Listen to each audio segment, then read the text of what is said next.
Welcome to Get Valiant, January 1st, 2020. Let's talk 2019. How's everybody doing? Doing good. I think that this is going to be an extra special episode because as people may be able to see, we don't have the video streams going. So I think that is a nice little treat for everybody, a little rest for the eyes. Hi. Well, the real reason is we got Chris the Bald Moose here, and I think his face broke it. That's why I'm wearing the sunglasses, because I know I'm that ugly. So I'm trying to help some. I think he's just trying to go into incognito mode, and he doesn't know exactly how to do it. He thought the glasses are what you do to do that. Sunglasses mean you can't be tracked. Yeah, that's true, yes. He likes to wear his sunglasses at night, okay? Oh, man. Yeah. Bad. But yeah, we're here. It's 2020. Going to do the episode on January 1st, which is pretty cool. Hopefully everybody had a good New Year's Eve into the morning and everything. I don't know if you guys stayed up, or I know Josh was probably partying super hard. I was asleep at like 11 o'clock because I was binging the show Superstore once I got my kids to sleep, and I was like, "That's my night." Hey, there you go. Oh, I like it. I went out to a Cajun restaurant. We got all elbow deep in some crawdads and shrimp and cracking some crab and just eating with our hands. I mean, it's animalistic. I had goop and crap all over my hands. It was fantastic. Goop and crap. That's the way I like to spend my days normally right now, with the three kids. Yeah. Yeah, I was out before it even hit, man. So it's kind of nice not having to worry about people. So, all for that. So, I actually went and saw the movie Knives Out with my wife. So that's what we were doing when it became midnight. Was we were in the theater watching Knives Out. Nice. Was it good? Yeah, actually, it was really good. A lot of phenomenal actors in it, and the script was really good. It was a very twisty-turny story, and I liked that. It was a really unique take on a whodunit, so I was a fan for sure. Awesome. Nice. Good times. We got the live chat rocking. We got Scott Bloom with us, so throughout the channel, guys, the day, make sure you're chatting with us on there so we know what's going on, how you guys are doing. Kind of go from there. But we're going to talk about what happened 2019, what we liked, what we didn't like. Yeah, man. What all the above. So, yeah. We want to get one of them rocking and rolling? Whatever. Cool. Yeah, let's do it. This one, the first one we got today, guys, is the best colorist of 2019. And, boom. To me, it was no surprise on what everybody voted. But Jordi Belair kind of walked away with it. So, with Dr. Mirage. I can tell you, though, I feel like if with all the votes that we got on these things, if you look at some of the categories, because I'm assuming there's going to be images of, like, how these votes worked out, you mean to tell me that we only got that many votes for colorist? Come on, guys. We are the Colorist podcast. We love to talk about color. So, come on, next year, let's see a little more votes in this category. Come on. Yeah, a little engagement. Yeah. The cool thing about Jordi in this is when I went to Valiant, we talked about this book specifically. It took about 5, maybe 10 minutes to talk about it a little bit. And the angles of the things that Jordi was going for, she hit the nail right on the head. You can see the multitudes of colors, but in a lot of, like the bottom one that you see right there, she was going for the LGBTQ type of flag, and in a few instances, you can kind of see that. It's hidden in there, but you can find a couple of references, and I thought that was really cool, something that you just don't get. But those pastel colors really do kind of, I guess, shock you. It's like that right there. That color, it's almost like an acid trip, if you will. Yeah, trippy as hell. Yeah. I think that this is a great book when you talk about how well color works with the art. The color palette used on this is just so vibrant. I do like those pastels too, but I just think there's a lot of different color to this. And I know in the past we've talked about her coloring Juan Jose Reap's work, and I just think it does add a little extra level to what he does. Andrew Dahlhaus right now is doing his coloring on Rye, and it doesn't look bad, but I do think that Jordy's just a hair better. Right, and the Yeah, I think Dahlhaus is one of those guys who very much his coloring. He doesn't use his coloring in a way that overpowers the art, whereas, and I'm not saying that Jordy overpowers the art, but I think that, with the pages that are scrolling through on the screen from Dr. Mirage, you can very clearly see that the color is on a completely different level from what the art is. And obviously they're complementing each other and they work well together, but yeah, it's on a totally different level, whereas Dahlhaus's colors they're right. They just are there and they feel right. They're always solid. He's super consistent, but he's not as much one of those colorists that jumps off the page the way that Jordy will. Yeah, anybody could have won, really. All of them are great colorists. Right? Absolutely. I mean, but as a whole, Andrew does a crap ton of work for Valiant. He is on. Yeah. He did a whole lot of books this last year, while Jordy really had that Dr. Mirage and really stood out really great with that. And I do think Jordy does a great dead side art. I mean, when she was doing Britannia, that was amazing. Going off what Josh was saying earlier, I think she works really well in that era. But there's a lot of psychedelics in here, and she does great. I do like Andrew's work.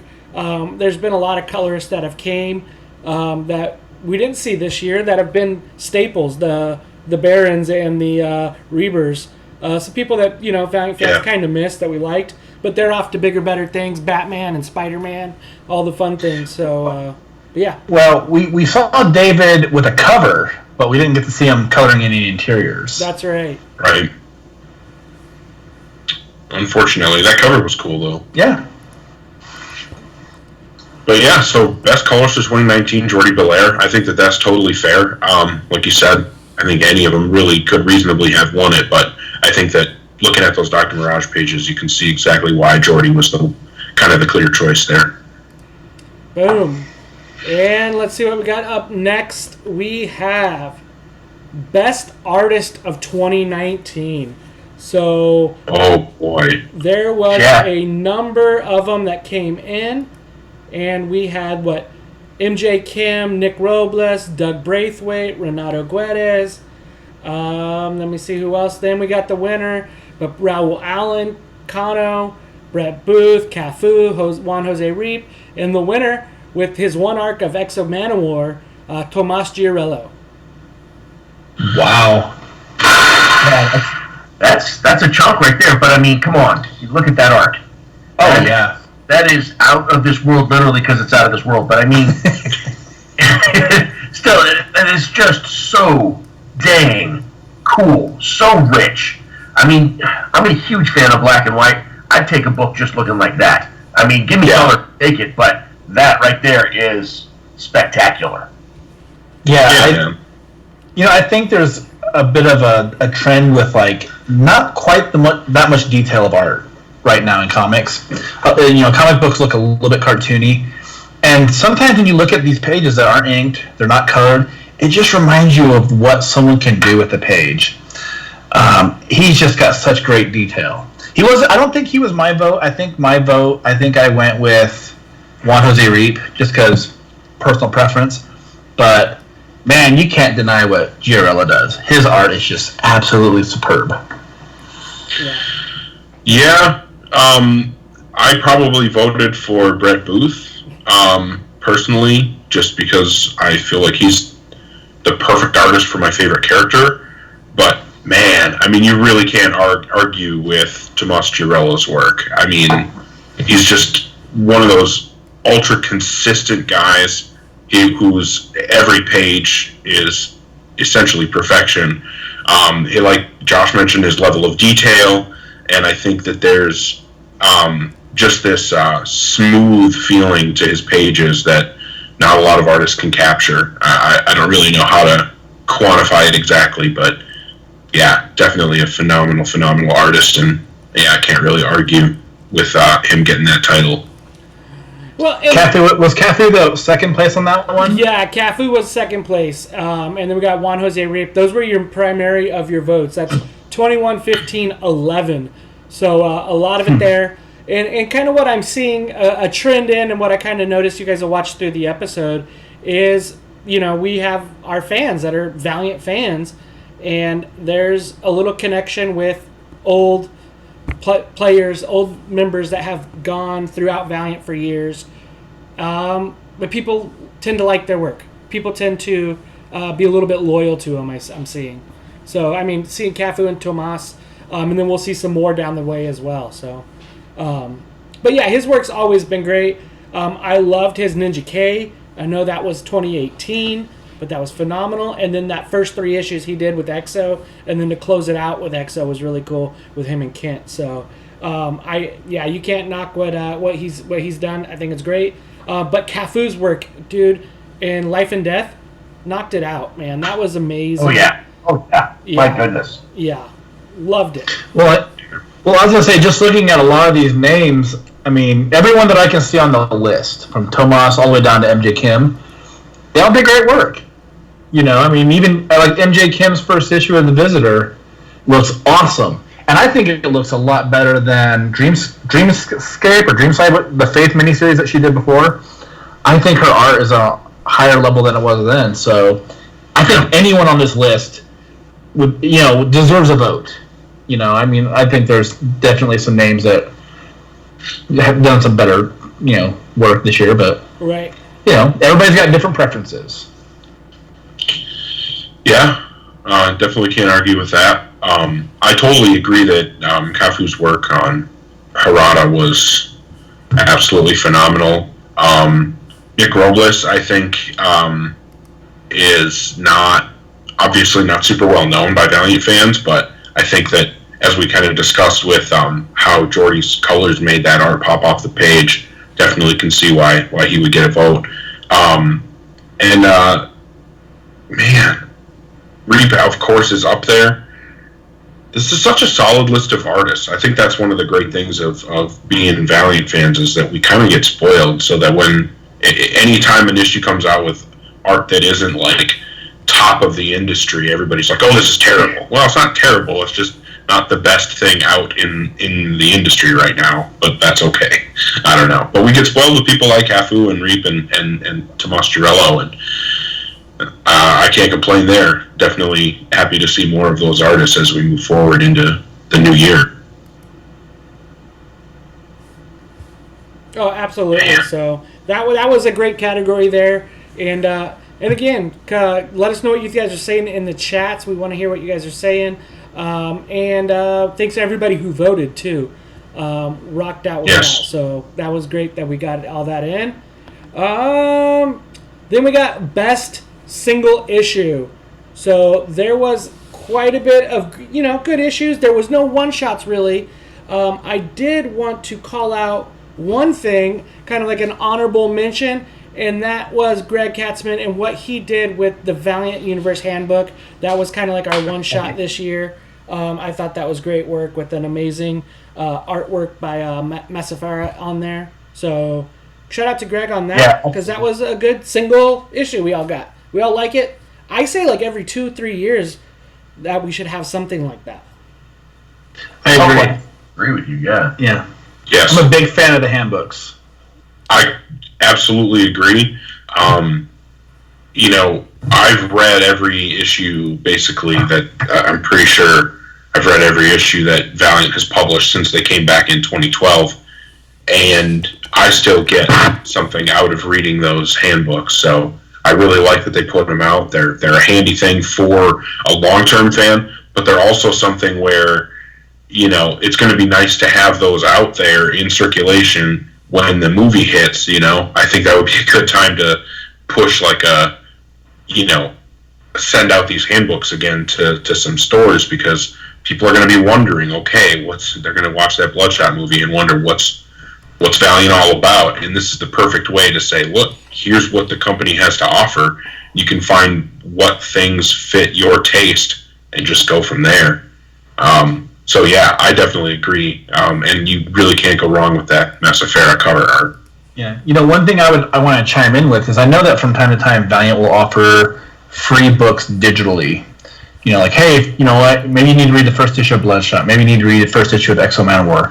I think at some point, and I know this book came out earlier last year, or maybe like in the middle of last year, it'd be cool to see like one of the handbooks be a free offer when it comes around that time when the Bloodshot movies come out, and people have a lot of questions about what the universe is about, who are some of these other characters that share the universe with Bloodshot. It'd be good to have this kind of information available for those new fans coming in, just because sometimes you don't know. I mean, Valiant doesn't have a huge presence on the shops, so having something like this, I think, would be kind of cool to have available digitally, either cheap or free, just for people to kind of get an example of what there is out there. And the best for $1 in the comic shop. Yeah, the best thing to do, I think, in my opinion, is there's so much fan information out there. I mean, DBS himself has written chapters on Bloodshot and fandoms. You have web pages based on fandom.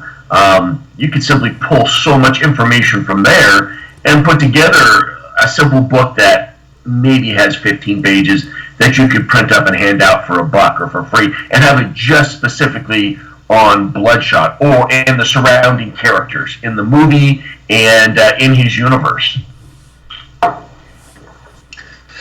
So Scott's saying that Comixology actually has #1s of like Bloodshot, Bloodshot Reborn, Ninjak, a bunch of Valiant stuff. You can read them for free on Comixology, so that's really cool. I don't read digitally, so I wasn't aware of that, but that's really cool. Scott said that's what originally got him into Valiant, so it's awesome that they're doing that, but I think people are going to be showing up in the comic shops going, I just watched this movie, I want to know where to go next, and I think that, like if you had a $1 handbook or more of those dollar debut issues or whatever they're called, those #1s. Anytime those get put out, I would always just buy a stack of them and put them by the register and tell the staff at the store, like, just, these are paid for. Hand them out to people you think might be interested. Throw them in every single bag. Yeah. As flyer material, just throw them in the bags. Every customer gets one. Yeah. And I think Valiant's website itself was actually doing #1s for a while too, for digital. So I believe you went to Valiant Entertainment. But yeah, again, shout out for that, for a good single issue there. Let's get into see what we had with some of these. Bloodshot #1 was one of the issues that was mentioned for a comic of the year. Bloodshot #4 in there as well, which that me and Eric talked about 2 weeks ago. The tie-ins that it had to continuity was actually there, which was really cool. And some things that we really wanted to see with the Harbinger Wars too. Stuff that kind of needed to be addressed. Killers #5 was thrown out there. Let's see, we got Toyo Harada, The Life and Death Toyo Harada, #6. And then we also got Rai #2, which was such a cool issue with those house bots. So some really cool issues that kind of came around on this. So I liked it. Winner was Life and Death Toyo Harada #6. Yeah, and I don't think that surprises a single person. I mean, loud off, even though for the fans itself, they've been waiting for so long for this book. And it's kind of shocking to see the only numbers we do get, which is Comic-Con, or whatever they are, to see those numbers and see how low the sales figures were. I know it's not the final end-all numbers, but I think overall it was a beautifully written book, a fantastic ending, and the ending in 6, I think, is what you're getting there with those votes. That was an ending that so many people thought was so cool, so fascinating, in many different ways. It wasn't just because of the main piece. It was the ending for other characters as well. Yeah, go ahead, Eric. Oh, I was just going to say, I think a big part of it, too, is the fact that, like Moose said, I mean, we've been waiting for this for so long, and I think a lot of us got to a point where we didn't necessarily believe we were ever actually even going to get it. Yeah. So not knowing whether or not it was ever going to come out, and then having it come out, and not only did it actually get released, but it was as good as it was, yeah, I think that ticked a lot of boxes for a lot of people, and definitely was understandable why it stood out to so many people as being their favorite issue. Yeah, I was just going to say, for me, having an entire series, okay, all 6 issues, have such high quality as far as the writing goes and the art, for me, it would be hard to pick any one of them, really. Because I think you could look at the first issue, which was just a really strong issue out the gate, as being one of the best issues also. But I think it, like with many, just about any of the issues of that series. Personally, I went with Ride number 2 just because it was a book I read recently. I was really impressed with how it was a great single issue, or single story issue, but still added a little bit more context to the overall storyline that's trying to achieve. But looking at the list on this too, I mean, they're all good. You know, I mean, Killer's 5's kind of in the same boat for me as Laid Off, just because how do you pick one issue over 5 great issues, or 6 great issues in the case of The Life and Death of Toyo Harada, but awesome stuff. I think I think if you're looking at single issue, you're looking for the largest impact, and I totally get why Killer 5 was included in that, because now we've got a new group of baddies that are going to be slung around in the Ninjak universe. Ladoff, just the ending, the characters' resolutions, and I think that was just massive for the fans. Mm-hmm. Right, and I think what we're missing though is just that hit, like that big one that just totally impacted. You know, I mean, I'm gonna say like a Rise Zero that totally impacted Valiant, probably one of the most important comic books that we've had. But like, maybe we're gonna get that next year, Bloodshot Zero, that's coming out in February. You know, I'm just hoping, like, we're kind of getting in that place. Maybe we get some one shots that do that, but have like these big impacts, exactly what you're saying, Chris. And then just the Life and Death of Toyo Harada, number 6 was put on there just to kind of like put a stamp on it, close it, you know, and yeah. See, I think like that's awesome when that happens, and that's one of the reasons I love Book of Death so much. And you know, Rise Zero is obviously a classic issue, but I think that even if you don't have that universe-wide impact, I mean, Ride 2 ended up second here on our vote of the best single issue of 2019, and that wasn't an issue that had an impact on anything other than itself. But it was such a great issue. Like, it was the art, the writing, just the concept, the approach, the execution, the coloring. From the beginning to the end, that issue was something special, and I think that it did something that not a lot of comics can do. And even though it didn't have that universe-wide impact, it still was one of the best issues of the year, in my opinion. Yeah. So all around, that was a great one. So, and I would, you know, we talked about Killers. That to me is my surprise of the year. That was my surprise book of the year. Yeah. I didn't expect to like it as much as I did. And just these new characters, or kind of very rarely, barely seen in Ninja K, making a huge impact, and see what they can do in the future. That was awesome. So that was my surprise of the year. Yeah, I think if we had a breakout, you know, if there were enough different things to where we could have like a breakout series of the year.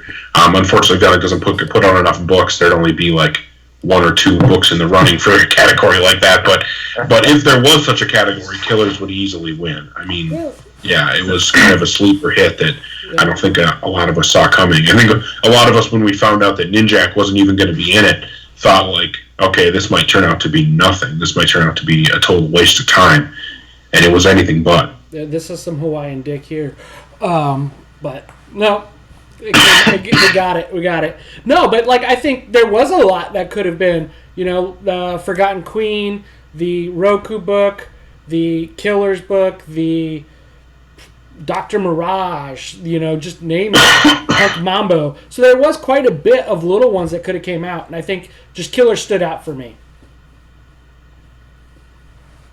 Yeah, 100%.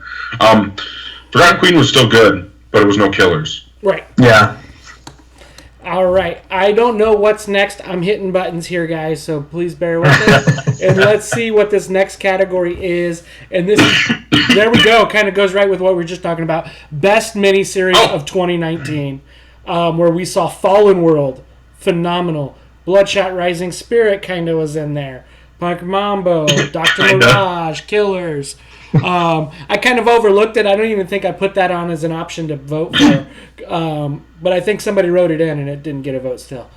Faith Dreamside was out January last year, so that was Jody Hauser's last book that she's written with Valiant. So there was a lot of great books that came out.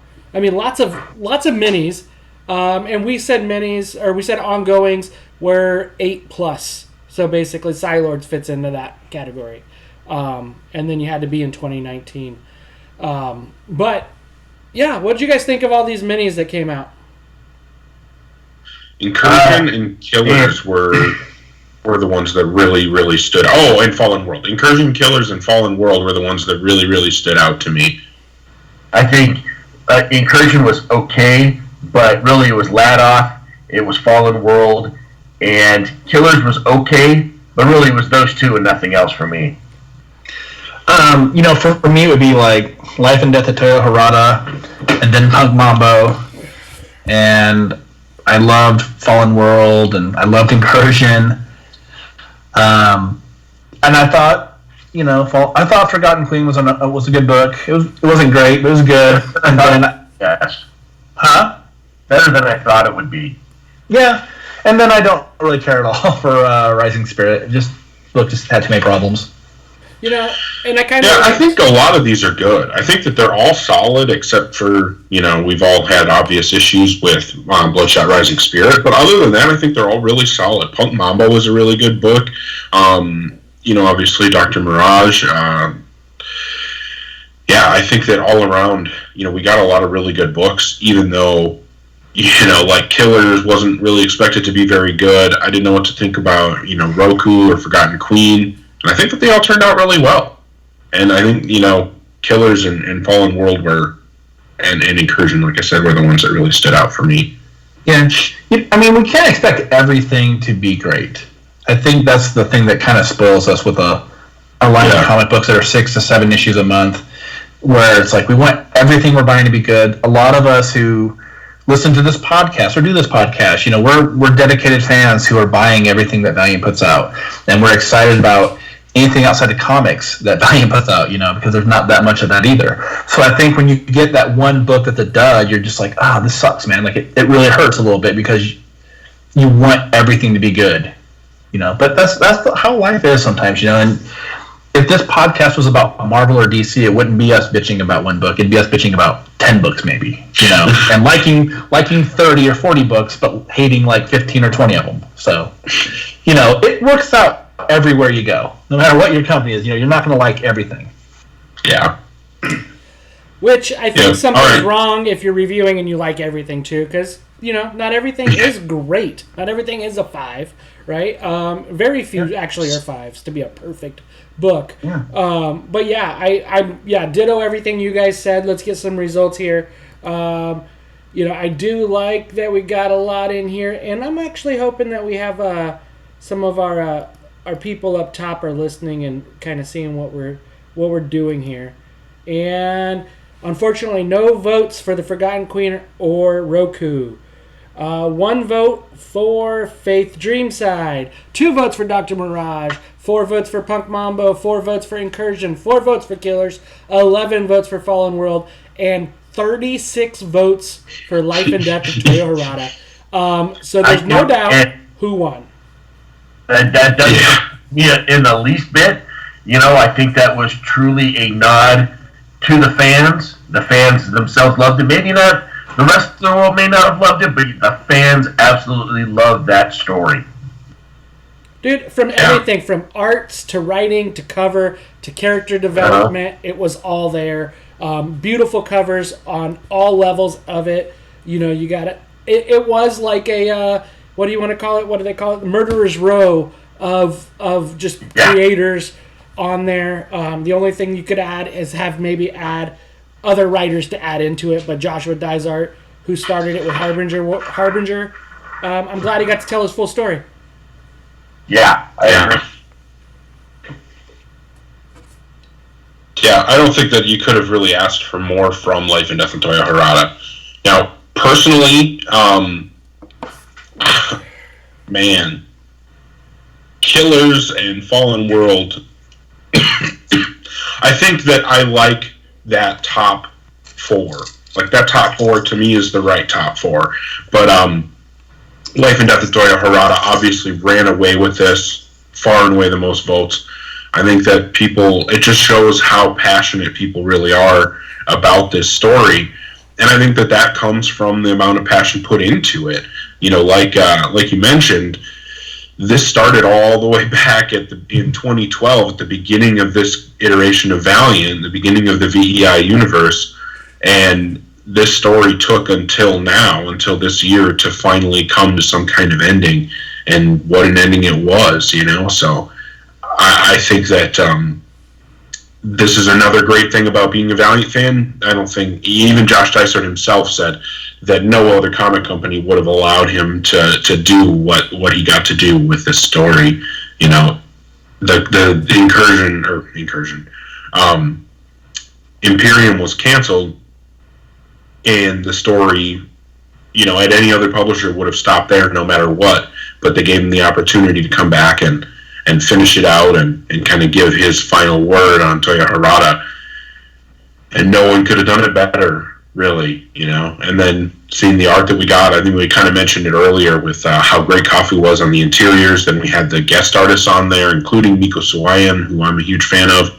Yeah, it was the perfect storm, is another way to put it. The perfect storm of everything coming together. The creative team being perfect, and it just being so well executed. And unfortunately, the sales weren't as great as you know we would hope that they would have been. But I think that the number of votes that it got just shows, you know, how far and way above it is from everything else. Just shows the amount of passion that at least the core fan base had for this series. Yeah, you know, I think that there's no other book that could win this. Yeah. You know, we've all loved this series so much. And I think one of the great things about it was that, you know, Valiant still put this out, and no matter what has happened with the company changing hands and things like that, Josh got to finish his story. It's just so great. And like Eric said, you know, like, you know, no other publisher probably would have done that, you know, with the way sales were, but Valiant being a smaller publisher, I'm glad they took the chance on this. And plus, the thing that was also great about this is that these books benefited from having a larger page count, so that we weren't waiting for like 9 issues or 10 issues. Like, it was 6 big, thick issues. And I thought the pre-order editions on these actually were really exceptional too. It wasn't just, not every issue wasn't just, you know, a whole bunch of preview pages and that's it. Because that's one of the things I do kind of think that's kind of fallen to the wayside, is how good the pre-order editions could be. And I thought on this one they were really good. But yeah, nothing else could win. Not this year. But I'm glad that there were other books that did get votes. I mean, I personally also voted for Punk Mambo, and I voted for Life and Death. But Fallen World had, you know, 11 votes. And, you know, I'm glad that people liked it. I'm glad that Incursion got votes. I like most everything here a lot.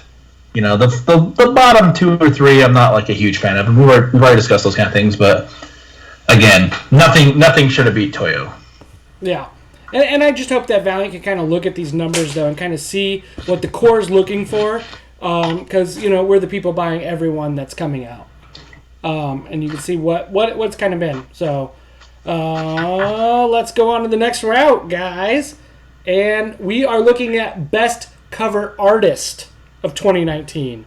So, Valiant has gotten some great cover artists. Adam Polina, Cafu, Miko Suyon, David Max done covers. What's the guy's name that you voted for, Josh? He's great. Kenneth Rocafort. Rocafort. I was going to say Rocafort. I had to put him in there. I just felt like he had done so many covers. Yeah. And I think his work is really pretty good. I mean, I thought, even if like he's only going to get 1 vote, he has to be represented in the poll. No, I totally agree. Yeah. Rocafort's pretty great. John Boy Myers, though, man, like, I mean, there's so many great cover artists or covers that have come out, but I think adding John Boy Myers to the stable of Valiant cover artists was a huge win for Valiant. Oh, yeah. Those covers for Killers that he did look amazing. And they're just pinup covers. That's all they really are, is just pinups. and they look amazing. I mean, to me, those books have such energy to them with what he's doing on the cover. How do you not pick that up off the stands? I mean, obviously people don't. The sales numbers are low. But I think looking at like what a lot of the covers are versus what he's doing, they really pop. They have great color. He's got a really cool style. Yep. Yeah. Yeah, he did a big body of work. His body of work was really big for Valiant this year. And then, all the way around. So let's see what the numbers are for this one. And let's see. We have Miko Sion, 18 votes for his work on Life and Death of Toyo Harada. Cafu got a couple. John Boy Myers was right there, tied for second. Raul Allen was sitting at third. Doug Braithwaite, Adam Polina, Ken Rocafort all got votes. I should have voted for Rocafort. I don't know why I didn't. But no, I think that that's a solid list, man. And Miko, I mean, yeah, look at those Life and Death covers. It's really hard to argue with that. Yeah, man. And Kafu's Life and Death covers were pretty amazing too, but I think Miko took it to another level. I especially think that first cover for Life and Death of Toyo Harada, where it shows half of Toyo's body kind of disintegrating, just looks amazing. Oh, yeah. I think everybody, when they saw that, and then, of course, my personal favorite, I know you probably can't go back, but the Atomic Ant, the story of the Atomic Ant. I love Miko for what he did on that cover, the Ladoff cover that you're referencing. That one right there. It just, to me, is spellbinding. That was the first image released when we heard about the book that was coming out, and the black and white, that one right there, to me, that is just stunning. It's beautiful. It's breathtaking. There's nobody that could have beat Miko with that art. Yeah, it was amazing. I know Doug Braithwaite did some amazing art for this same title. And then, like you said, Rocafort had some great stuff. He had a Livewire cover. He had an EXO cover. He's got a future Dr. Tomorrow cover that looks phenomenal. So that was great. But I really appreciated John Boy's body of work. And then I've always liked Raul, which is a specific look to it. It looks great. And then Cafu is a Valiant legend along with Miko. So congratulations there to Miko on that. Yeah. Well, I mean, we got Jake Hangman in the live chat saying, he's hard to beat, and I totally agree. As great as you've got John Boy Myers and Kafu and Raul Allen and all these amazing artists, but I mean, if you look at the stuff that Miko did for Valiant covers this year, it's hard to touch. I don't know that you're going to go to, if you put the covers that he did up against covers from any comic book company, I think that he's still going to come away as being the superior artist. Well, there's a reason he's getting big bucks from the big two right now to do covers. Right. So, yeah. He's not a Valiant, but he ain't missing work, guys. Yeah. He's in demand for sure. Yeah. And for a reason. And I don't know if it's a bad idea to mention it or not, but it's a bad idea.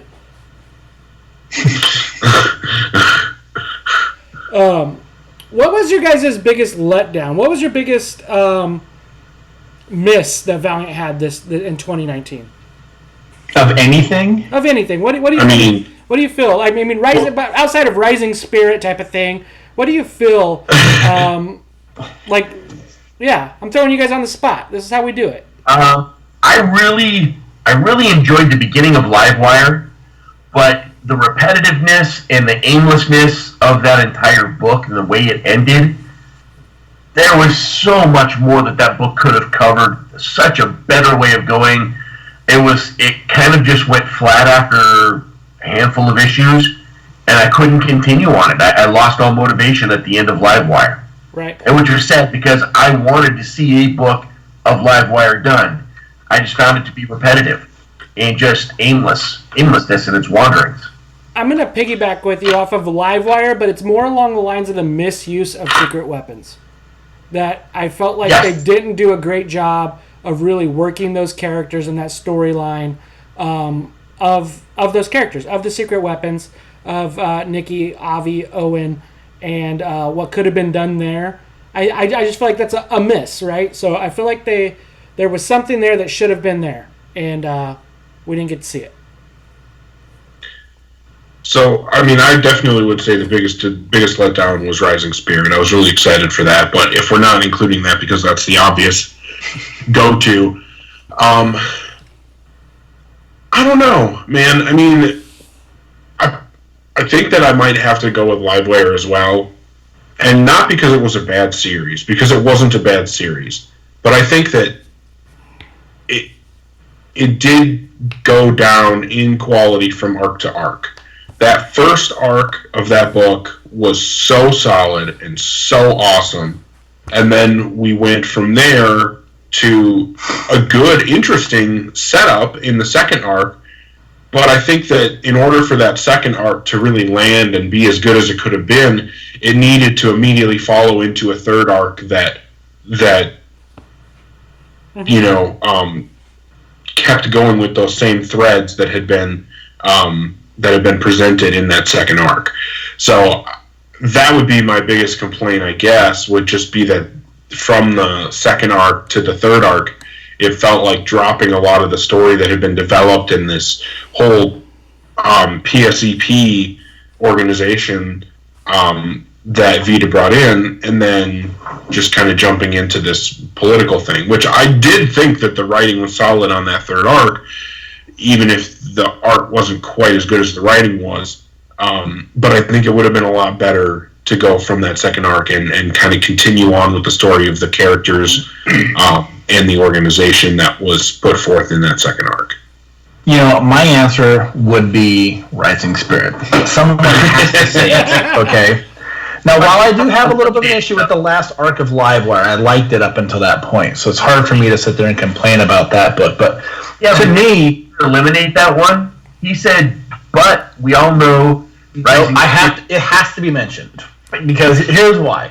I think that Bloodshot has such an interesting backstory that he existed long before the first issue comes out back in 2012. So we know that he had something going on. At that point, he's a character looking for his memory, his history. He wants to know who he is. And I think that Valiant, whoever was going to write this book, had a great opportunity to really go into those kind of things. We only saw a very, very small glimpse of it when we saw Bloodshot's first encounter with the Hardcore. But we could have had a lot of things like that. We could have had, a lot of things that pertained to, like, the Gen Zero kids. We could have had a lot of things like that with him being the Psyop killer that he had been rumored to be. And I just think that whole series just ends up being so much of a what if. Like, what if they would have done this? What if they would have done that? And it went through a carousel of writers. The art was never consistent.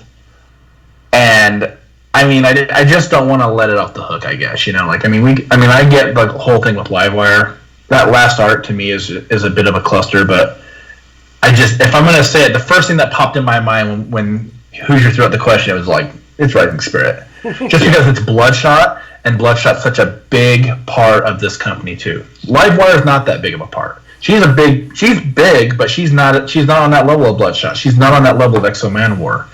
And to me, this would be like if you had an Exo Manowar series that just totally floundered too.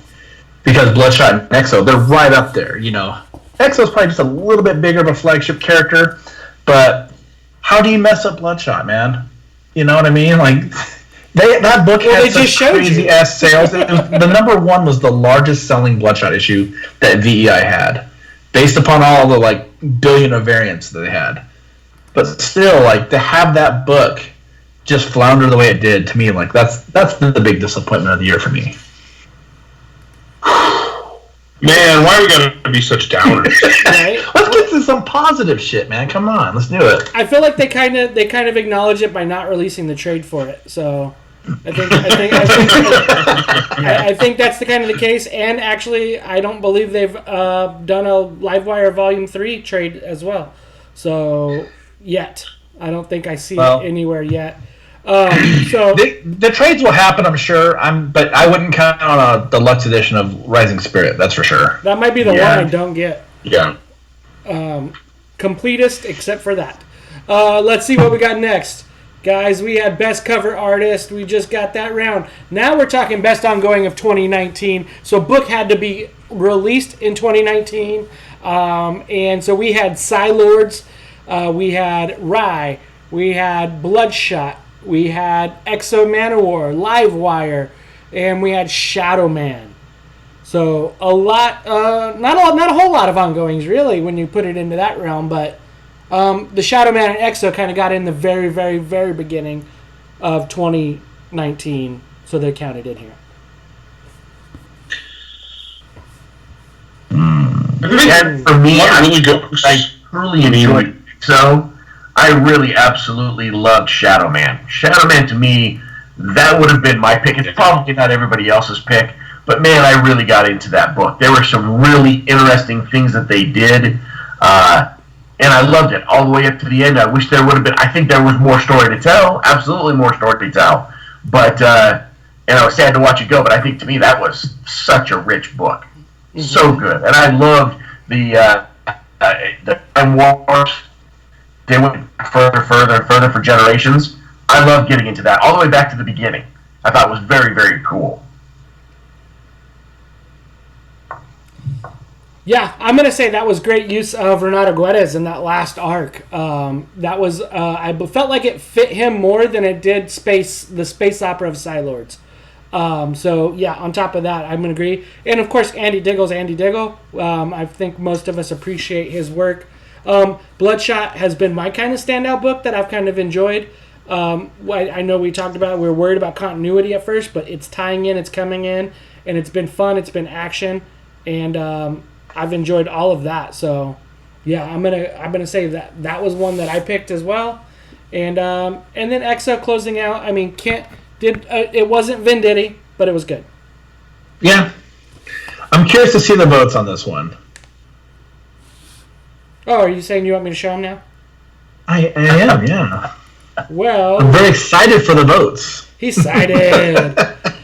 All right, guys. We have for the votes. Let me take this off. We have Psylords, no votes. Livewire, no votes. Bloodshot got some. Exo got some. Rye got some. And Shadow Man was the best ongoing. Hell yes. And I voted for Shadow Man too. I just want to see if anybody voted for Psylords, because I was like, there's no way anyone thinks this is the best book Valiant's doing. It's so weird and confusing. But, you know, one thing, I didn't want to say too much about Shadow Man when Moose was talking about it, just because I felt really strongly about this book. I think that whoever picks up the character has a great place to start with. Yeah. Because Diggle probably had to end that book short of what he wanted to do, because it ends in 11 issues. I don't think anyone's planning on an 11-issue arc. But it was great. It was a great series. And whoever they picked to do that character, it looks like they do have plans coming into this year. They're going to do something with Shadow Man. Yep. They got a clean slate, man. And Diggle didn't have that. I mean, he kind of did. I mean, him and Kent. I mean, Kent did Rapture, but if you look at where, oh my gosh, I'm blanking on the writer. Peter Milligan. Peter Milligan, thank you. Yeah, where Milligan just didn't do his A game on the character. So I really think that, for me, I've loved Shadow Man. Shadow Man's one of my favorite all-time characters with BEI and Valiant. I really dug what he did with the character. Agreed. Eric, you still with us, man? I think he's frozen or the internet happened. I mean, he's frozen. But then again, touching base what we got started with Rye, that got a pretty good amount of votes, within 4 votes, and we only got 2 issues that have came out. What it's done so far has been phenomenal. Well, I think the thing that really helped Rye was Forgotten World, and it laid the foundation. Fallen World. And that's like to Valiant's credit. They said if a mini does good, they want to turn it into an ongoing.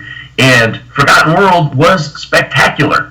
And so it only made sense that Rye continued right afterwards and took off the way that it has. It doesn't surprise me to get 10 votes.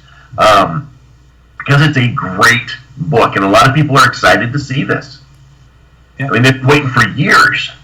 Well, I think the thing that Valiant did right on this is that a lot of times we get these miniseries and they're stuck in a place where they can only put out 6 to 7 books a month. And so a lot of times when these minis end, And even if it's loved by like the fandom, when are they going to put that next story out that's going to continue the saga?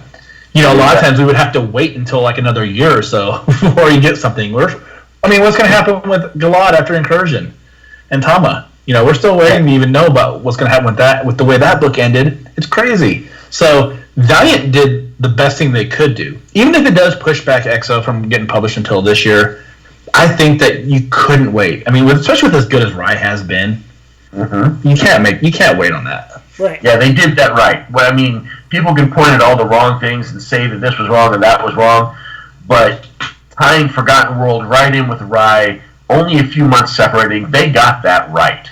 They really did. I completely agree. Is that a ghost? I think. Where's that from? No, I completely agree. I think that the Rai has been such a great book from the get-go, and knowing that we're only a couple of issues in, and it's already a book that we can see is going to be phenomenal. But I don't know how much you guys, because we're having technical difficulties over here. Shadow Man, I would say, I definitely think deserves to have won this. I think that that book was definitely something special, and I would agree with Jake Ingman that that being canceled was actually probably one of the biggest disappointments of 2019. One last thing I have to say about this Shadow Man book too, and this is just my own personal opinion. I know that none of those covers got brought up by like the fandom as far as like the best covers, but I think the entire run has such a solid set of covers. I love like this one that they look great, man. They're such this book. I mean, Shadow Man's always had great covers. I think even going back to 2012, but this last run, I just think it's made me want to collect everything that's come out of the book, just because I love looking at all the variants. Yeah. Great looking book. So well written. Awesome. All right. Moving on to the next one. I don't know what it is. Best cover of 2019, brought to you by Valiant comic fans and their admin, Chris Edmondson, the Bald Moose.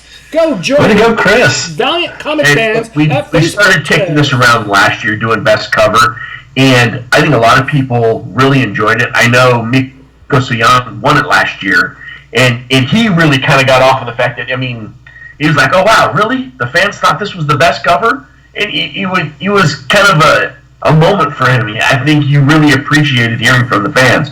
Now, I haven't said anything to the winner yet, as of yet, on Twitter, but I'm kind of expecting the same response. I know that Miko did get on and did vote. So did John Boy. So did Jocko. Unfortunately, Adam, we couldn't get on. I don't know if he's not on Facebook, or if he's not on Facebook. He's not on Twitter. I couldn't find him. But I tried to at least pass on the message. But I think we missed him altogether. But I really do think this is the best thing about this show, and the best thing about the best cover is the fact that the fans voted on it. On all of these, the fans voted on this. Not somebody who's one person who says, I think this is the best and you should pay attention. I think the whole world should be paying attention because fans say this is the best and that's the best and the other things are the best. Not just four knuckleheads sitting here on a podcast. Well, our opinions do. All right. I totally agree. I think that's one of my favorite things about doing this show live is that we get to have people interact with us and we don't just base everything off of solely, only our opinions, as if we're the only ones that have valid opinions. So I definitely agree. It's great that we got to get that fan engagement and get other fans besides ourselves, having their voice heard about, what they think the best things of the year were. And best cover's a big one. I know covers are a really big deal. So I'm glad that so many people got involved, and I'm glad that the artists and everything got involved to a degree as well to, kind of throw their votes in, and now we'll get to see who had the best cover. All right, best cover 2019 is Chris. Oh, wait, come up here. There it is, right there. Fallen World #1 by John Boy Myers. Spectacular cover. I remember when this first came out, this first image, I immediately looked up to find who John Boy Myers was. I didn't have a clue. All I knew was that explosion light sparkle coming from the sword was just the highlighters. Like, wow, what in the heck? What is this? I don't know. What is all of this? And just to see Rai tattered, torn, beaten, and worn, and seeing his determined face on that cover, it just sent shivers up and down, goose pimples, all that great stuff. And I couldn't collect enough of this cover. I really loved it. I was going to say, I remember when we were at Emerald City last year, and the ash can for this came out that weekend at the retailer's breakfast, and all three of us were just like, we have to go get it. Like, who do we know that has it? And I don't know if we all got it. I ended up getting mine from Valiant. And I think John Hoosier and I got ours from a special friend contact of ours there up in Seattle. He was there. He hooked us up. Yeah, I had to ask for mine. Like, I had to be like, can I have one, please? And an unnamed Valiant employee gave me mine. That's a gold book and a half. Yeah. That cover is amazing, though. That is one of the best covers I saw all of last year. And so that's exactly why, to me, like, I would put, as much as I get why Miko won as the best cover artist of the year because of the volume of things that he did.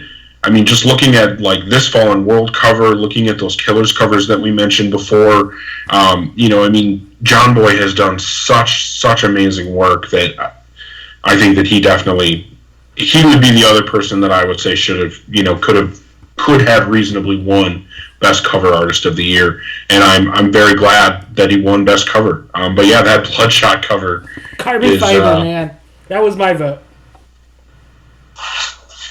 Yeah, dude. Oh, nobody can see it. We don't have the video up. I got it right here, signed by Tim Seeley. It's amazing. Yeah. Everybody should have one. Yeah, that Bloodshot one is so badass too. They both just look great, and if you look at the background on them, they both almost look like different sides of a coin of sorts. Yeah. Yeah. And they kind of should be. They should be. And yeah, congratulations to him. I feel like he's been a great addition to the Valiant, artist on there. And I do like to say his body of work that he did with Fallen World, with Killers, was gotten with that Bloodshot. I want to see what more he can do with it. And like I said, I just enjoyed that Fallen World cover like you guys all did, saying the same exact things and not even saying it differently. It was amazing. So congratulations. Yeah. All right. Congrats. I think we got one more, really, if you guys are ready to kind of see what that would be. All right. We got the best Valiant podcaster. Oh, man. And it might be past his bedtime because that goes directly to... it goes to Archer. He joined a couple episodes past his bedtime. Archer had a couple episodes in the middle of the year, so I didn't ask anybody to vote for this. I think I heard him awake at the beginning of the podcast, too. I wish he would have been here for that, Yeah. I'll let him know. Yeah. I didn't ask for any votes because that's one where he does win. So, done. Sorry for only the Valiant people and anybody else who has their podcast. Archer wins. He's actually named after that character. Eric's about to cry. He's so sad. He thought he was going to get it. I really thought that it was going to be me. I had an acceptance speech ready to go. My tiara is now for nothing. Like, I'm wearing this tiara for no reason. No, you can wear that anywhere because you're Yes, you know what, Eric? You've earned it in your own ways. I'll accept this award on behalf of Archer. Just because he is the best Valiant podcaster, co-host at times. Even he's determined. I'll say that. He knows his stuff. It's in his blood. His blood of heroes, if you will. Well, next up, we do have the best writer of the year, 2019 best writer of the year.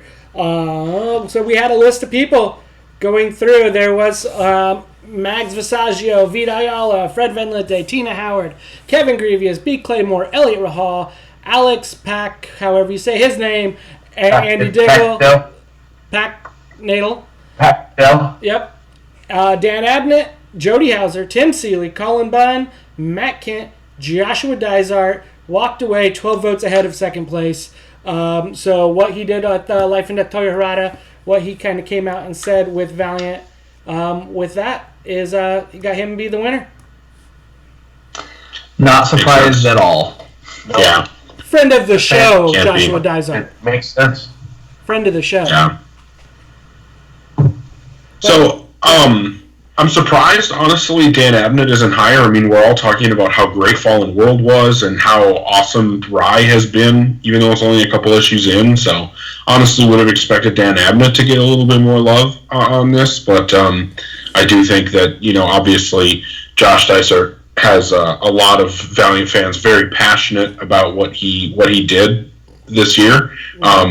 Matt Kent has long been a Valiant fan favorite. And Colin Bunn is just a great writer as well. So, I mean, it makes sense that, the top three is who they are. But personally, I'm a big fan of what Tim Seeley's doing with Bloodshot. And like I said, kind of surprised that Dan Abnett didn't get a bit more love. This was one that I thought was so hard with only having 2 votes. Yeah. Just because there were so many people on it. And here's the thing, for me, easily, Dysart gets a vote. Right.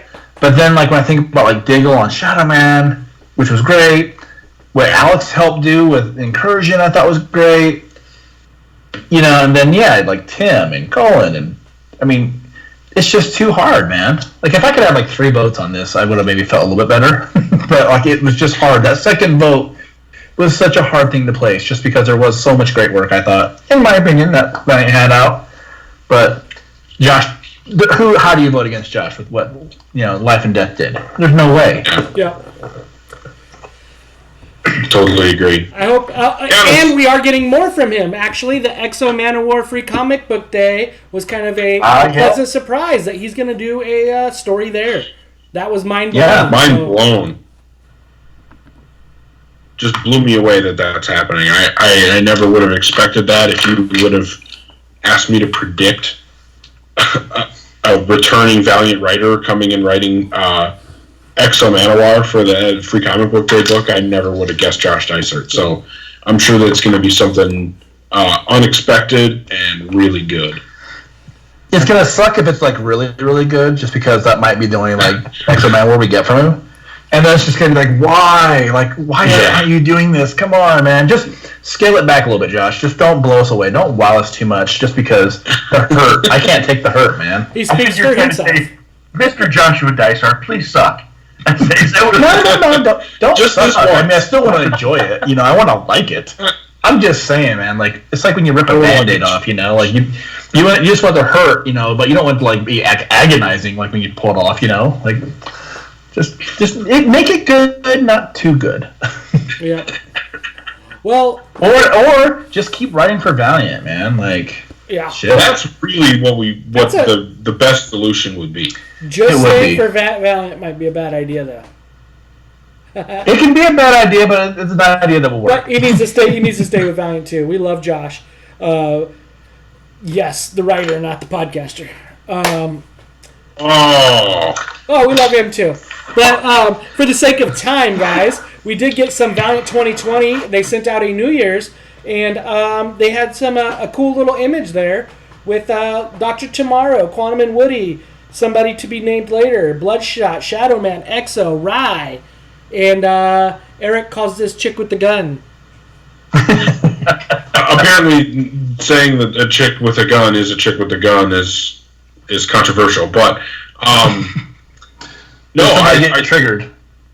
I just was very surprised because I was not expecting that, and I know a lot of people kind of just came out and said, "Well, that must be an FBI agent from Visitor," but it really doesn't look like that art. It doesn't look like the character from Visitor. So, and I know that there's been that teaser with Detective Gray and whatever, and some kind of detective thing going on. So that's really what jumped out at me. And I did notice that when Hoosier had shared that Detective Gray teaser, that a certain editor did reply to that comment with a sunglasses emoji, which to me is all but a confirmation that is who this character is, and that probably means that in the first half of the year we're gonna see this character in a comic book. And I'm really excited for new stuff. I mean, Dr. Tomorrow's on here, that Kenneth Rocafort cover,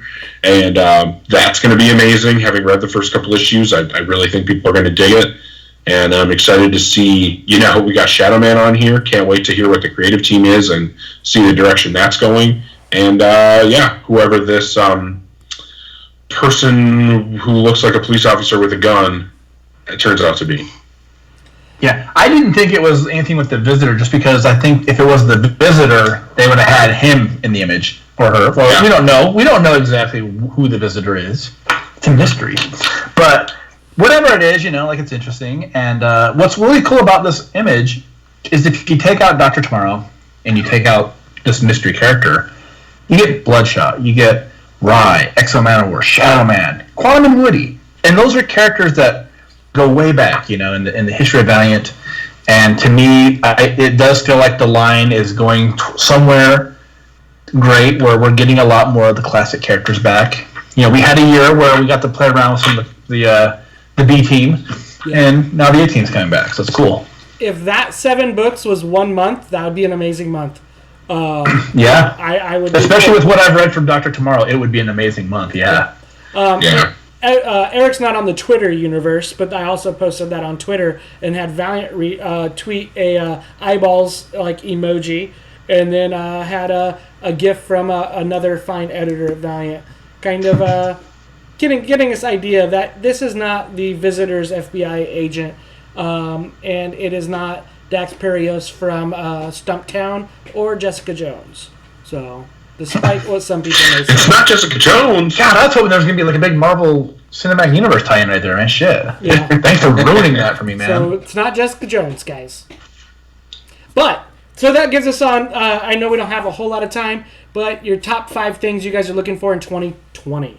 Who wants to start that off? I'll take a jump. Go for it. Go for it. Let's all do number 5. Number 5. Everybody do number 5. Okay. I'll start. I'll kick it off. My number 5 thing I'm looking forward to is to see where the Bloodshot series goes, and if it can get past number 12. I think that's the biggest thing. Can it get past 12? And if it does, I think that's a success for Valiant. But I'm kind of liking where it's going. I want a little bit more, but I want more than 12. I really want more than 12. My number 5 is Dr. Tomorrow. And a lot of that's just based upon what I've read from it. And Valiant's been very gracious to let us read some stuff that we can't talk about. But it looks like such a fun book. And I dig how it looks. I dig everything about it. So, and that's like the bottom of my list of things I'm looking forward to, of the 5. Yep. So my number 5 would be to see where Rye goes. And see, how long that series can last, and knowing what we've gotten from the first couple of issues, I'm really curious to see, where the book can go from here, and if it can continue being as phenomenally good as it has been so far. Yeah. I would say number 5 for me is going to be Free Comic Book Day, with Joshua Dysart doing that Exo Manowar, having a senior Bloodshot story in there. That's kind of my number 5. I want to see what Dysart can do in space with Auric of Dacia. Number 4, Chris. Yeah, I'm kind of piggybacking on what Eric said, but I'm going to continue a theme, I think, through a lot of these is Rye, its path, and damn it, longer than 12. Yeah. Longer than 12. I'm sick and tired. I'm tired of minis, although I can take any number of different minis. I'm kind of curious about the Quantum and Woody, although I want more than just the 4 or 5 that they promised. I wanted at least 12 in that story. But man, give me these main characters longer than 12. I'm tired of them dying at 12. Or 8. Or 10. Or 8. Or 11. Or 11. Josh, what's your number 4? Number 4, mine is a tie with Rye and Bloodshot, just to see that where these books go, because we've had such great launches with both of these titles, and it's kind of where Chris is going with some of these his number 5s and 4s.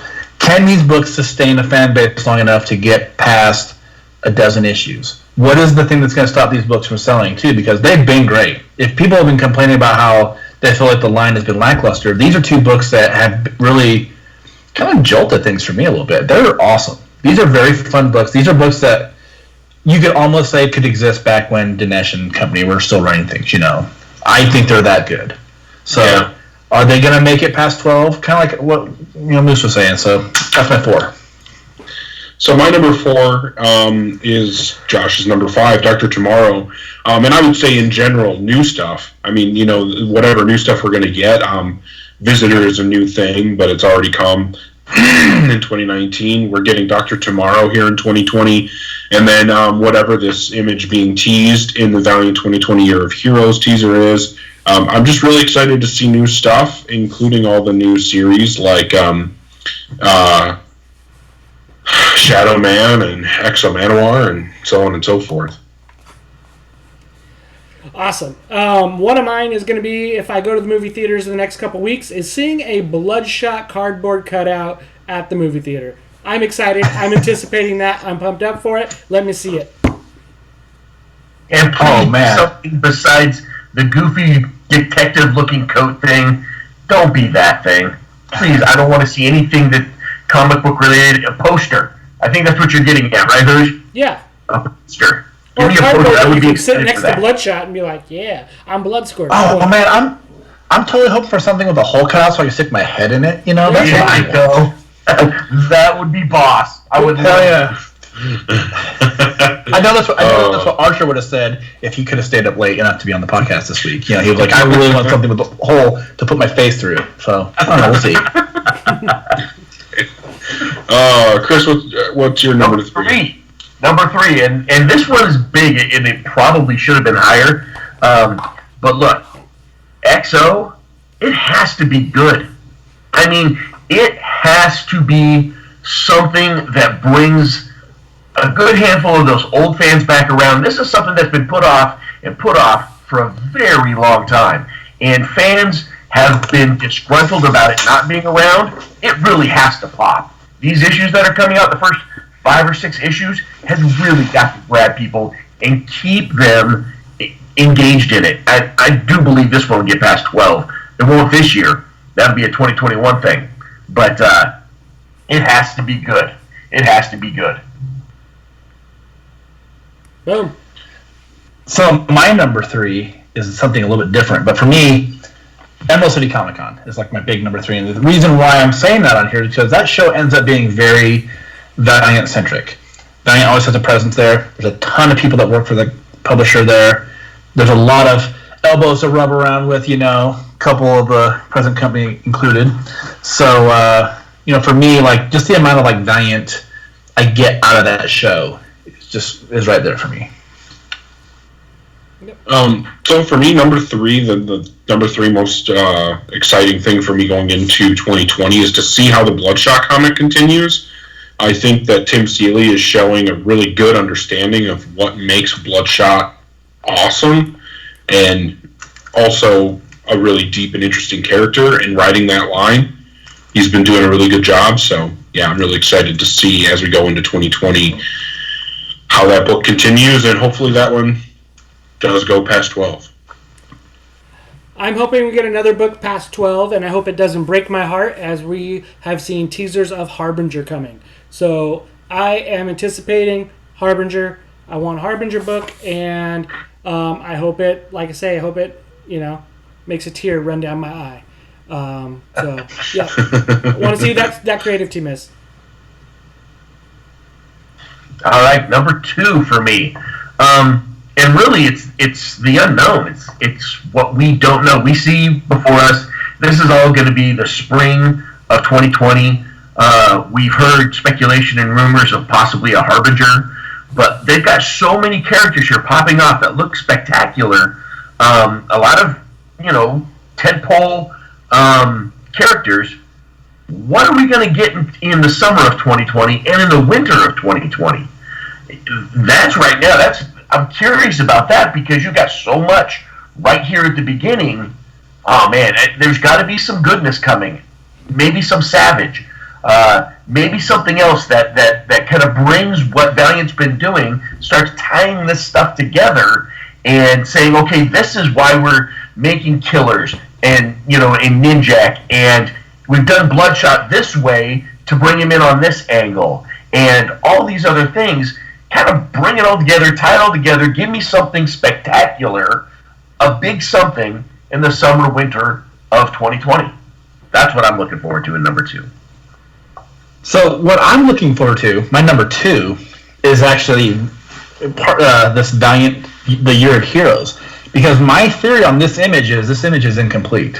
If you look at where Dr. Tomorrow's placed, if you look at where Rye's placed, they're very shortened. They're very shrunk compared to these other images. And I think that there's more to this Year of Heroes than just what we're seeing. We've had hints of Ninjak. We've had hints of Harbinger. We've had hints of Shadow Man. We're getting a big boost of these classic characters. And, Savage doesn't fall into that. But he's a character that a lot of fans do like. But I do think that this isn't going to be like a spring initiative or a summer initiative of the publishing line. This is the whole year. And we're going to see a lot more to this image than just what we see before us. And we're seeing a lot of classic characters. And if you look in the background of this Year of Heroes, you see Shadow Man in the center. You see Ninjak there. And I think we're going to see a lot more to this that ties into it. And it's really exciting because I think that if you're one of those fans who, Forgotten Queen wasn't your thing, and Punk Mamba wasn't your thing, or Roku's maybe not your thing, and you want those characters that you liked 25 years ago, I think you're going to get a lot of that right now this year. So my number 2 thing may come as a bit of surprise that I'm putting it at number 2 and not number 1, but my number 2 is the Bloodshot movie. The trailer was so phenomenal, and I'm ridiculously excited to see this movie. I cannot wait. It's a bit of a bummer that it got pushed back, but I'm sure that there were reasons for it, and it will still be just as good of a movie if I see it in March as if I would have been able to see it in February. So either way, I'm really excited for it. Nice.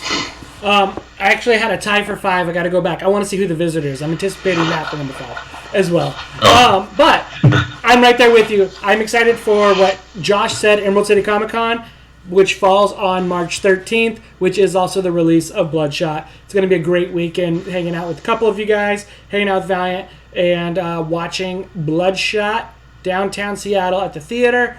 It's going to be fun. It's going to be a blast. Eric, try and make it. Yep.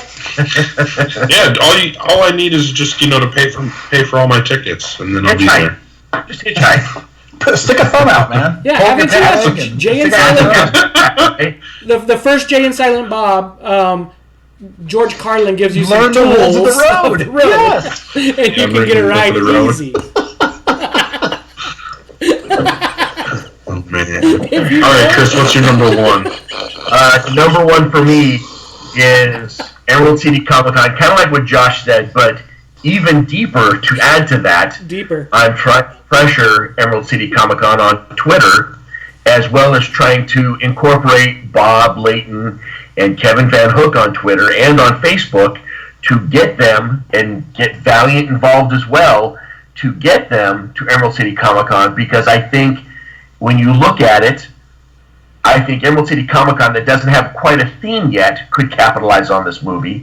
You bring in the creators, Valiant can capitalize on the movie being right there too on that weekend that it's going to be taking off. And then, of course, guys, we're going to be right next to a theater. So not only going to the theater with you guys, but having Bob Layton and Kevin Van Hook hanging out with us, the after party, the after party, the shots at 5 a.m. that we're going to be doing, and then right before we go in on the next day after the movie, the 2 shots we're going to do for the movie and for Emerald City Comic Con the next day. I mean, I expect not to sleep that entire weekend, because the craziness that I think should be incorporated with that for the movie, for the Comic Con, for you guys that'll be there, it's going to be next level, and I'm excited for that. Man, I think you might be an alcoholic. That's a lot of shots, man. I thought Eric talked about drinking a lot. Holy shit. Gotta go to the Brazilian steakhouse and drink to feed the nanites. Oh, yes, we are doing Brazilian steak again. We're going to that joint. Absolutely. Oh, man. So, my number one is, I guess it's a little bit tied in with that, too, but it's the Bloodshot movie, and the fact that it does fall, like, on the perfect weekend for it. But, this is just a huge thing for us as fans because we don't have that movie of our characters that we enjoy so much. We had Ninjak versus the Valiant Universe, and I think it's fine. It's very enjoyable, but it'll be cool to see, a Valiant character on the big screen, seen in a theater. The marketing is going to be cool when it starts to kick in when we get closer. So much about that stuff is just going to be neat, where you'll see, characters like, you'll see people like Vin Diesel on like The Tonight Show, or you'll see him on something else, or you'll see characters that are tied into the movie, or other places talking about that, and it's gonna be cool just to see that whole big marketing push, everything. I'm very excited. So my number one, because I already said the Bloodshot movie for number two, so my number one, because primarily I'm a fan of Valiant for the comics, we've got Bloodshot on the shelf right now, where we know we're getting Exo Manowar, we know Shadow Man is coming, and Quantum and Woody. We've already got Rye on the shelf. So the thing that I am absolutely most excited for and cannot wait to get more information on and to have come out is Ninjak. He is one of my absolute favorite Valiant characters, and both the Matt Kint run and the Christos Gage run were phenomenal, extremely well done from beginning to end for both of them, and Distance too. I just cannot wait to see where we go next with the Ninjak book. And, that's the thing that I think that I am most looking forward to. Awesome. I think I'm most looking forward to is next month, I finally get to open my McFarlane Toys Bloodshot action figure. That's an affordable action figure. I got two of them. I'm bringing one out. I'm playing it. I'm jumping in the bath with Bubbles, and we're playing guns in the bathtub. I'm going to love it. There will not be video. Oh, I'm doing the exact same thing. And It'll be a video of you. Yeah, well, it'll be, I don't know about video, at least photos. But they'll be real tasteful, I promise. Mine won't be. Yeah. I'm charging for them, too. Get my premium Snapchat. That's right. You won't believe where Bloodshot goes in my pictures. No. Oh, God. Oh, there's going to be blood everywhere. So I actually, somebody posted in the main Valiant Comics, the Valiant Comic Fans group on Facebook, that they noticed on Amazon that their order was listed as arriving soon. And I went on Amazon and mine says that I'm going to have it by the 9th of January. Yeah. So I don't know if that's true, if it's actually going to be coming out earlier than anticipated, but I would certainly not complain if I get it this month. Yep, me too. Mine still says the same time too. But that's cool. Affordable action figure. It looks great. It's supposed to be movie accurate, which kind of goes to the movie. It's going to be white. He's going to have some white skin. He's going to, according from our Dinesh interview. So I think that's kind of cool. And I guess another thing I'm excited for is, to kind of centralize everything. We're going to put all of, Get Valiant over at Hoodoo TV. So subscribe to Hoodoo TV for future Get Valiant 2020. Just got a larger subscription right there, so get more people there. So make sure you're subscribing there. Same channel, or same show, same thing, just different location. Yeah, so just make sure you go, if you aren't subscribed to Hoodoo, make sure you go over there, subscribe, hit the bell so you still get notifications when we go live. And, like Hoosier said, we're going to be doing the exact same show, but got a little bit of a different platform on Hoodoo, and it also gives us an opportunity to be kind of part of the team, because Hoosier has done a lot with Hoodoo, and I think that I hope that he's got some plans for some other things that he can do as well, and I think it'd be nice to have Get Valiant be, like I said, a part of that team, and like we've been a part of the team with Outright Geekery, want to be a part of the team with Hoodoo as well. And I think everybody who watches or listens to the show knows that Hoosier has really upped the the quality of Get Valiant, and I think that this is just another move in the right direction for us. The day we don't have video. Oh, go ahead. I was saying the day we don't have video, we had a little technical error. Not our fault, but software programs update, and they don't always talk to each other. I was going to say, even without seeing our faces, I think that I'm looking at the show right now, and I just think that John has brought just such a high level of quality to this. You don't have to see who we are, It's cool to see these images. It's cool to see covers and interior pages and all this kind of stuff that you've brought to the show. So I think, we're excited for Voodoo to be a part of that family also. And, I've been there. I've been on Hoodoo before. Come on. That's right. Yeah. That's right. People have seen me. Yeah. You've seen Eric. You've seen Moose on there. But, we're all like good friends, and it just makes such sense to be over there where we can hopefully reach more people and get the word out about Valiant, That's what we're about. So absolutely. We'll see what 2020 brings for us. Awesome. Thanks for jumping on today, Moose. Appreciate it, man. Make sure you go check out Valiant Comics. Me up, guys. Loved it. Great to be a part of. Yeah, we're definitely happy to have you on, and there's no reason whatsoever why this would be the last time that you'll be on here. So I'm sure we'll do it again at our next earliest opportunity. But see me. I'm wearing my new Rye shirt in celebration. Oh, it's pretty. Is that what that is? Yeah, I can't. There you go. I know you guys can see it. Oh yeah. Nice. I love it. It's awesome. Those shirts fit way too tight on me. Those cosplay shirts, I can't do them. Because I'm fat. Yeah, I'm fat too. But I'm just saying, like Bloodshot looks like he's got like a beer gut when I'm wearing it, Yeah. That's why I won't get one of those. The 6-pack. I'm wearing Valiant 25th, the tour shirt for like their tour conventions. I love this shirt because my wife's tried to throw it away a bunch of times because it has a giant hole in it. And my kids try to throw it away all the time. They try to rip holes in it because there's a policy with that when our clothes have holes in them, we have to rip them up. It's not my policy, but it's other people's policy in my family. So I've tried to modify it. I just cut away from the holes, so there's no longer holes. It just has like a weird. It goes up in a weird section now. Nice. But anything I can do to wear it, because I like the shirt. It fits really well. Awesome. Yeah. Oh man. And next week we're closing out Psylords number 8. That is the last issue, Psylords number 8, ending Fred Van Linte's run. We'll see what happens there.